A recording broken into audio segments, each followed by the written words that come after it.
गुरुर्मूर्ति पूजामूलं गुरुपदम्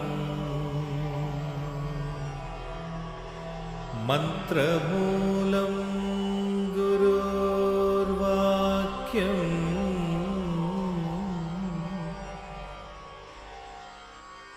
मोक्षमूलं गुरुर्कृपा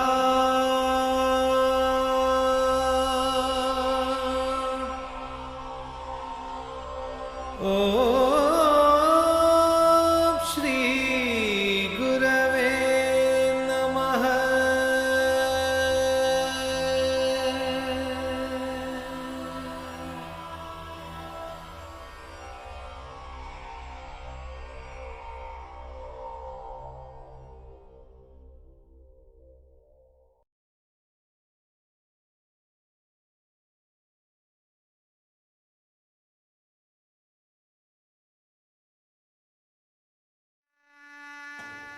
ఇబ్బందులు ఉన్నాయి, శరీరానికి సాధ్యం కాదు.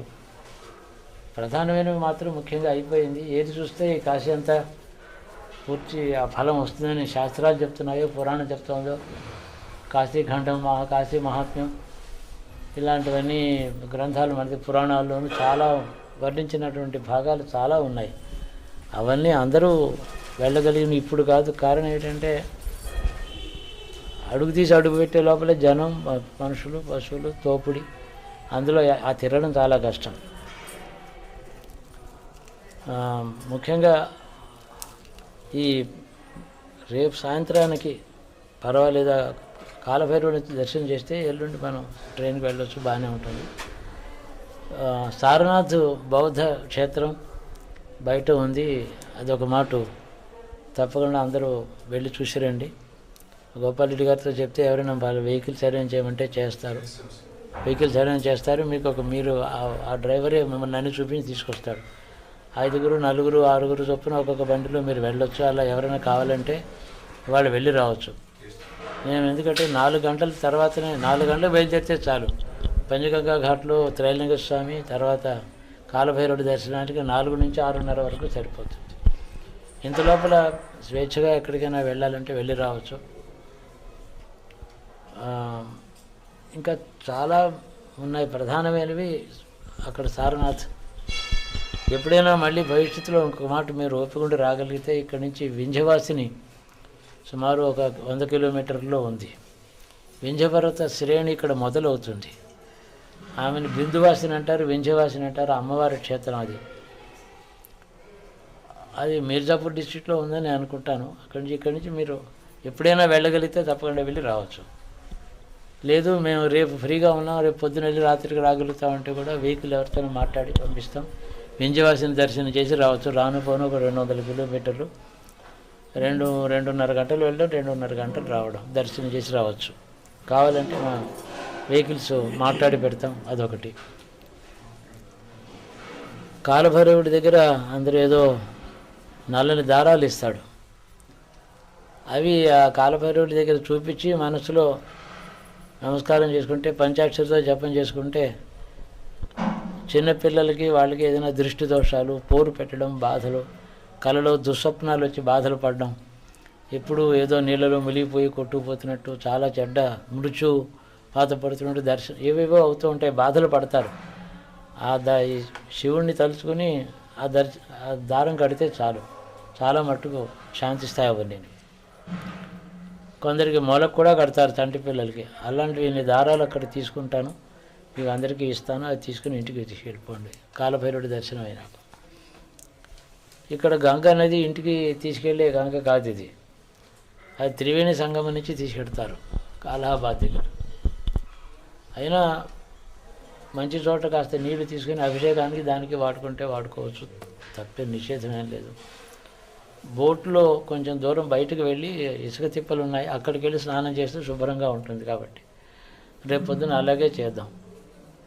చాలా ఘట్టాలు ఉన్నాయి, ముఖ్యంగా మణికర్ణిక, దశాశ్వమేధం, ఇవి ప్రధానమైన ఘట్టాలు. అక్కడ ఎక్కడో చోట దగ్గరలోనే మనకు ఉండే సౌకర్యమైన చోట పొద్దునే వెళ్ళి స్నానం చేసి వచ్చేద్దాం. రేపు పొద్దున్న 2 పద్ధతులు ఉన్నాయి. కాఫీ తాగి ఇక్కడ స్నానం చేసి గంగా స్నానం చేయాలి, అది శాస్త్రం. ఎందుకంటే డైరెక్ట్గా మనం రోజు చేసే నిత్యం శుభ్ర స్నానం అక్కడ కాదు చేయడం, అది కేవలం పుణ్య స్నానం. నిత్యం చేసే శుభ్ర స్నానం ఇది చేసిన తర్వాత మంచి బట్టలతో వెళ్ళి అక్కడ స్నానం చేసి తర్వాత కాశీలో గంగా స్నానం చేసినప్పుడు ఎవరికైనా వెళ్ళిపోయిన పెద్దవారిని తలుచుకుని, పరలోకగతులైన పెద్దవారిని తలుచుకుని 3 మాటలు అలాగా అర్ఘ్యం ఇలా 3 మాటలు వదిలిపెట్టడం, ఆ దేవలోకానికి పెడుతుంది. దానివల్ల వాళ్ళు ఎప్పుడైనా ఒకవేళ ఈ క్షేత్రం చూసి కోరిక ఉండి చూడలేక ఏదైనా జరిగినా అన్నిటికీ చాలా శాంతిప్రదమైంది. ఆధ్యాత్మిక శక్తి ఆ జలంలో ఉంది. నీళ్ళలో 3 మాటలు వదిలిపెట్టడం ఎవరికైనా పెద్దవాళ్ళని తలుచుకుని ఇవ్వచ్చు. అలాగే ఇక్కడ విశ్వనాథుని మనసులో తలుచుకుని అక్కడ నుంచి గంగలో 3 మాటలు హరహర నమస్సోమాయ నమస్సోమాయ నమస్సోమాయ అని చెప్పి 3 మాటలు వదిలిపెడితే విశ్వనాథుడికి అభిషేకం చేసినట్టు అయిపోతుంది. అక్కడ నదిలోనే వదిలిపెట్టడం అది చాలా ప్రత్యేకం. మనం అంతా రుద్రం అంతా చదువుకొని 3 గంటల అభిషేకం అక్కడ చేసుకోవడానికి అవకాశం లేదు కదా. నమశివాయ నమశివాయ సరే హరహర నమస్సోమాయ రుద్రాయచ నమస్సోమాయ రుద్రాయచ అంటే చాలు. అది 11 మాటలు ఇలాగ వదిలిపెడితే ఏకాదశి రుద్రాభిషేకం అయిపోతుంది. అతి సూక్ష్మంలో మోక్షాన్ని మన వాళ్ళు ఎప్పుడు అంటూ ఉంటారు. ఎక్కువ శ్రమ లేకుండా ఎందుకు ఈ క్షేత్రం ఏర్పడిందంటే మన గ్రామంలో ఉండి కూడా అక్కడే పుట్టి ఎక్కడికి ఎప్పుడు ఏ క్షేత్రం చూడకపోయినా తపస్సు చేత, జ్ఞానం చేత, వైరాగ్యం చేత మోక్షం పొందవచ్చు. ఆ తపస్సులు సాధ్యం కాదు అందరికీ. సంసారంలో ఉండి ఏ తపస్సు ఎవరు చేయలేరు, అనేక బాధలు ఉంటాయి. అలాంటి వారు ఇక్కడికి వచ్చి అతి సూక్ష్మ దర్శన మాత్రం చేతనే ముక్తినిచ్చే క్షేత్రం ఇది. అవిముక్త క్షేత్రం అని పేరు. అవిముక్తం అంటే వెంటనే ఆయన దర్శనం మాత్రం చేతనే అతడు పాపాలు చేసిన వాడు ఉండొచ్చు, కానీ ఇప్పుడు నాకు ముక్తిని కావాలని కోరే స్థితికి వచ్చాడు. అది ఆ స్థితిలో అడిగితే ఇచ్చేవాడు. కాబట్టి పురాతన అనేక జన్మల్లో ఉండే కర్మ మనని బాధించకుండా, పీడించకుండా అవిముక్త క్షేత్రం అంటే కర్మ వదిలిపెడుతుంది, ఆయన అనుగ్రహం, జ్ఞానం కలుగుతుంది. ఈ విధంగా సద్వినియోగం అంటే ఇంతకన్నా మనం చేయగలిగింది ఈ క్షేత్రమే చూడాలి, దీని చరిత్ర తెలుసుకోవాలి, అది వేరే దృక్పథం. అది చాలా టైం పడుతుంది. అనేక గ్రంథాలు ఉన్నాయి. ప్రతిసారి వచ్చినప్పుడల్లా నేను గ్రంథాలు అనేక చోట్ల కొనుక్కుపోతూ ఉంటాను. ఒకడు వ్యసనం, నాకు గ్రంథ వ్యసనం ఉంది, అది వదలదు. ఎన్ని గ్రంథాలు నిన్న చాలా దొరికాయి, ఇంకా మళ్ళీ వాళ్ళు సంపాదించుకుంటారు పోతాను. ఇక్కడ యోగము, తంత్రము, శాస్త్రము, వేదము అన్నీ చాలా సమృద్ధిగా ఉన్నాయి. అయితే నిత్యం చేసేటువంటి నిత్యార్చనలో దక్షిణ దేశంలో ఉండేటటువంటి బ్రాహ్మడికి వచ్చిన మంత్రం, ఆ పద్ధతి, ఆ పూజా విధానం అవి ఇక్కడ సామాన్య ప్రజలలో లేకుండా పోయినాయి. కానీ శాస్త్రములు, జ్ఞానం కావాలనంటే ఇక్కడే మహాపండితులు ఉన్నారు, మహాశాస్త్రులు ఉన్నారు. ఆ శాస్త్రజ్ఞులు, ఆ శాస్త్రములు, పాండిత్యం వేరుగా ఉంది. నిత్యకృత్యంలో, మతాచారంలో అటువంటి మంత్ర సమృద్ధి తక్కువైపోయింది. దేవతార్చన, నిత్య విధానంలో మంత్ర సమృద్ధి తక్కువ. ఇక్కడ సాధారణంగా రామాయణం అంటే తులసి రామాయణమే చేస్తారు. వాల్మీకి చదవరు, తులసి రామాయణం.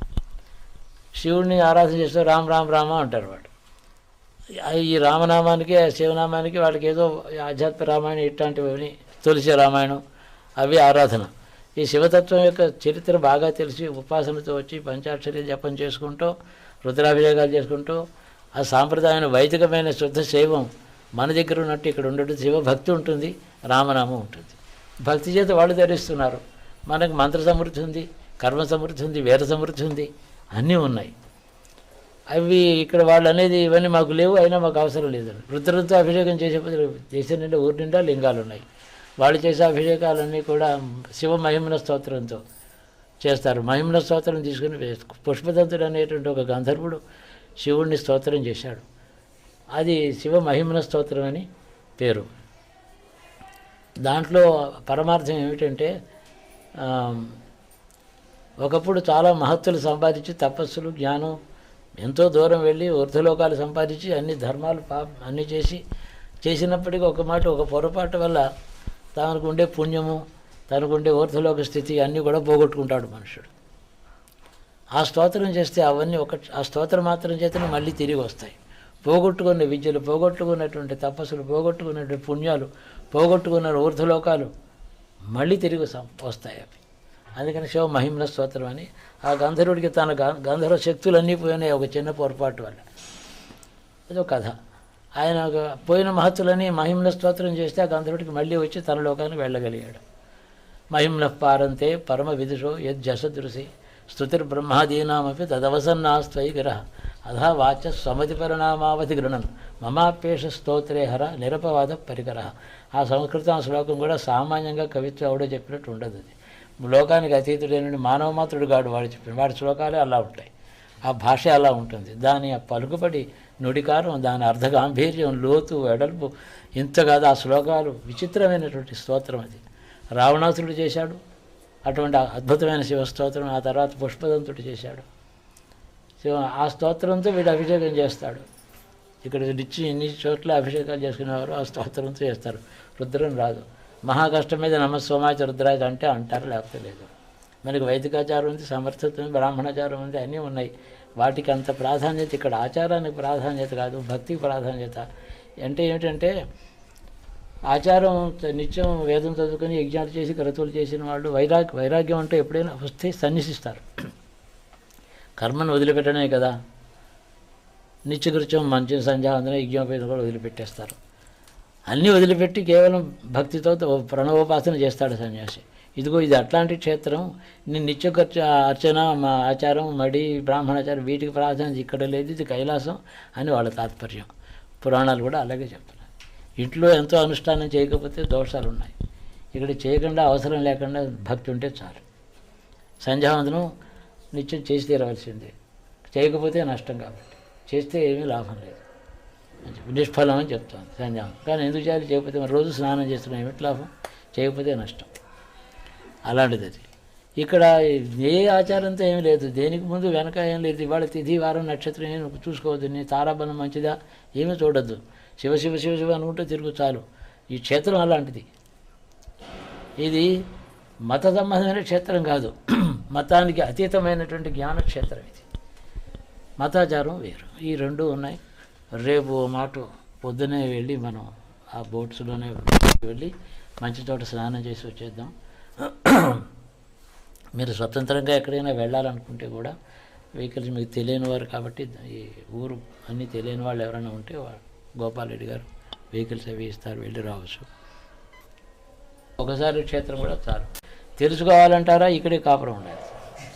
ఇదిగో మన వాళ్ళు ఇక్కడ యూనివర్సిటీలో ఉన్నారు వీళ్ళు చాలా కాలం.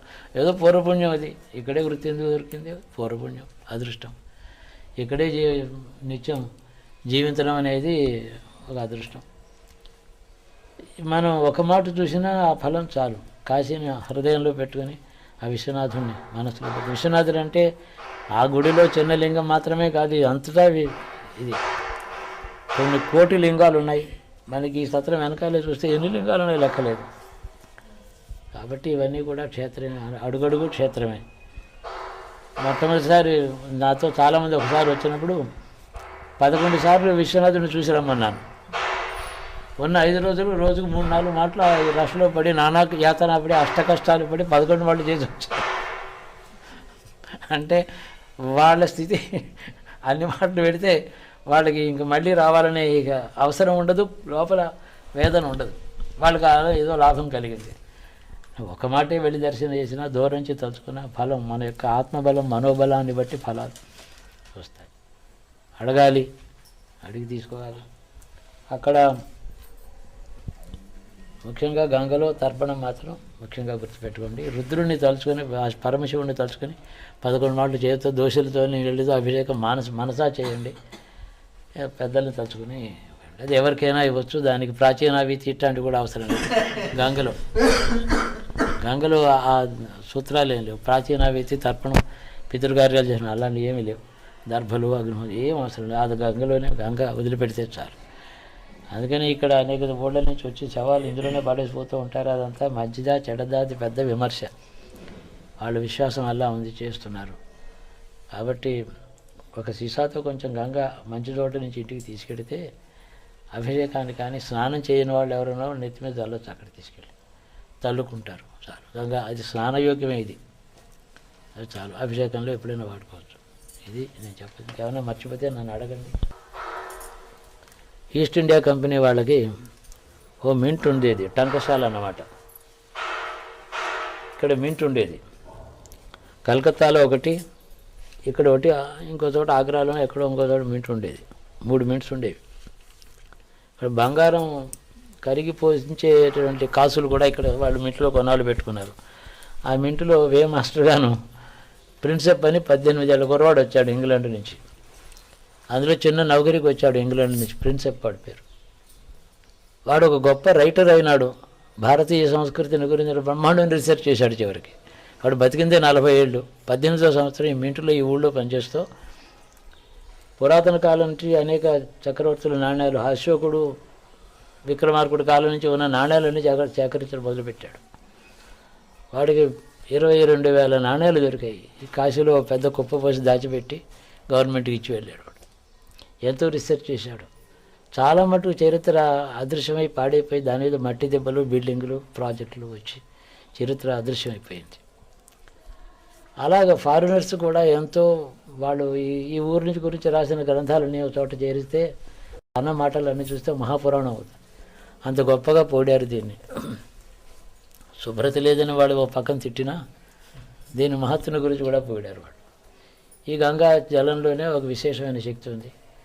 ఎంత కష్మంలో ఎందులో పడేసినా నీటిలో ఇన్ఫెక్షన్స్ రావటం లేదు. టెస్ట్ చేసి రిపోర్ట్స్ ఇచ్చారు.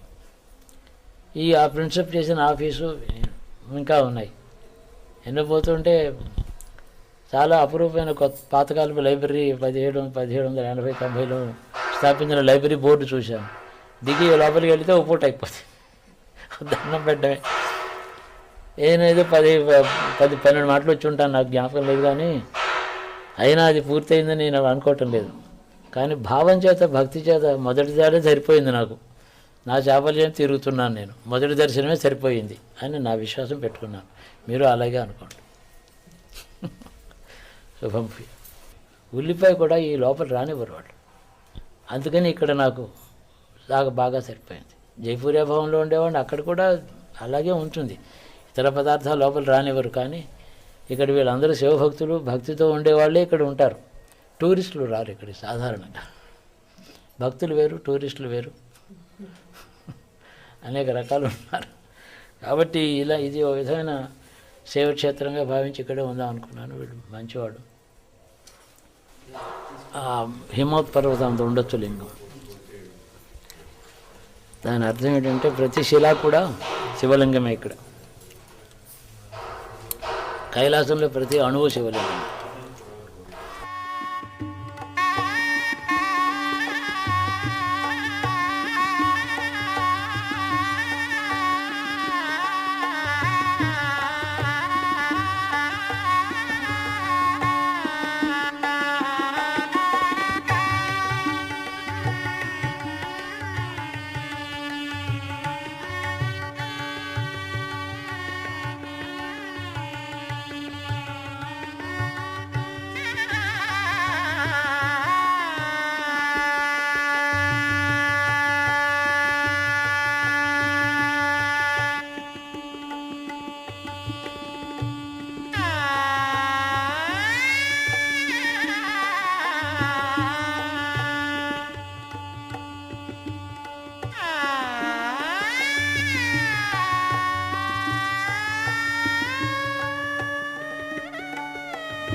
एक्चुअली में जो भगवान बुद्धा ने यहाँ उपदेश दिया था, सबसे यहाँ इम्पोर्टेंट प्लेस स्तूपा जो मौर्यन डायनेस्टिक में बनाया गया है। एक्चुअली मौर्यन डायनेस्टिक में बौद्ध धर्म का उत्थान बड़ी जोरों पर यहाँ हुआ इंडिया में जी, जो कि गुप्त 3rd सेंचुरी BC।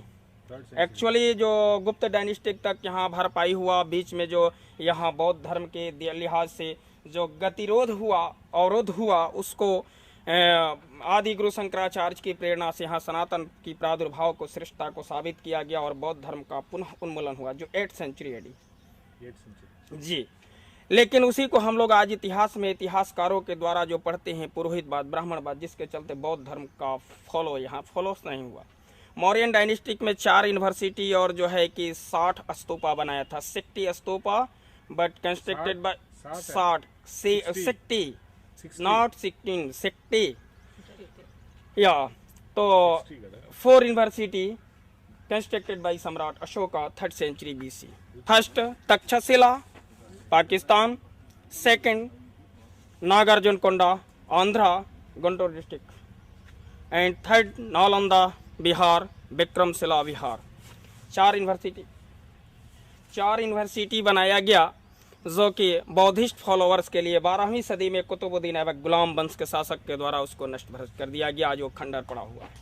जो हम लोग नागार्जुनकोंडा तो जरूर देखे होंगे, नालंदा बिहार में है, तक्षशिला पाकिस्तान में है और विक्रमशिला बिहार जी। सिंध प्रांत पंजाब का जो सिंध प्रांत में वो जगह पड़ता है जहाँ पे बौद्ध यूनिवर्सिटी था, नष्ट भ्रष्ट हुआ और यहाँ कोई देख रेख नहीं करने वाला रह गया। 12वीं सदी के बाद पूर्णतया बौद्ध धर्म का यहाँ पतन हो गया।